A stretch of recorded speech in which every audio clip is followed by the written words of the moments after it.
Assalamualaikum warahmatullahi wabarakatuh.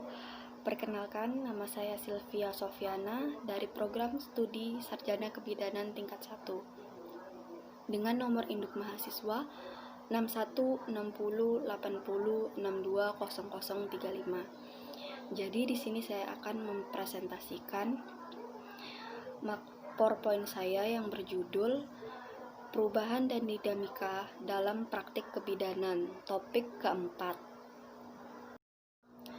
di mana pengertian perubahan itu sendiri adalah suatu proses di mana terjadinya peralihan atau perpindahan dari status tetap atau statis menjadi status yang dinamis, artinya dapat menyesuaikan diri dengan lingkungan yang ada.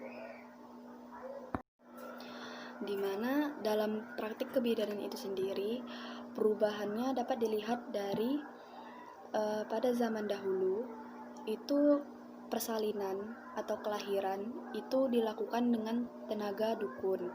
Sedangkan pada zaman sekarang itu tuh mengalami perubahan di mana persalinan atau kelahiran dilakukan oleh tenaga medis seperti dokter ataupun bidan. Selanjutnya itu ada macam-macam perubahan. Yang pertama, di mana yang pertama itu ada perubahan bersifat berkembang. Sifat perubahan ini mengikuti dari proses perkembangan yang ada baik pada individu, kelompok, atau masyarakat secara umum. Kemudian yang kedua itu ada perubahan bersifat direncanakan.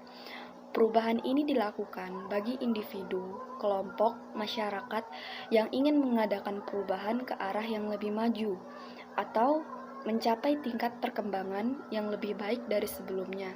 Dan yang ketiga, ada perubahan bersifat spontan, di mana sifat perubahan ini dapat terjadi karena keadaan yang dapat memberikan respon tersendiri terhadap kejadian-kejadian yang bersifat alamiah yang di luar kehendak manusia. Kemudian selanjutnya itu ada ciri-ciri perubahan, di mana ciri yang pertama tidak ada masyarakat yang berhenti perkembangannya karena setiap masyarakat akan mengalami perubahan-perubahan yang terjadi secara cepat ataupun lambat.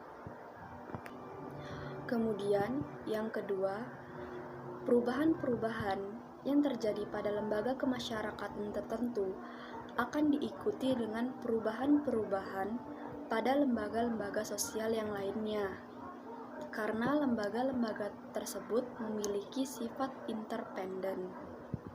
Kemudian yang ketiga, perubahan-perubahan yang cepat biasanya akan menyebabkan disorganisasi yang sifatnya sementara dalam proses penyesuaian.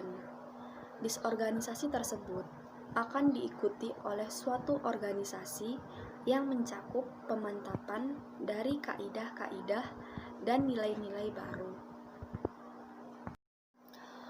Kemudian di slide selanjutnya kita akan temui yaitu faktor proses berubah, di mana faktor pendukung atau pendorong untuk terjadinya perubahan itu ada yang pertama itu ada kebutuhan dasar manusia, di mana kebutuhan dasar manusia ini adalah kebutuhan yang belum terpenuhi, akan memotivasi perilaku sebagaimana teori kebutuhan dari Maslow.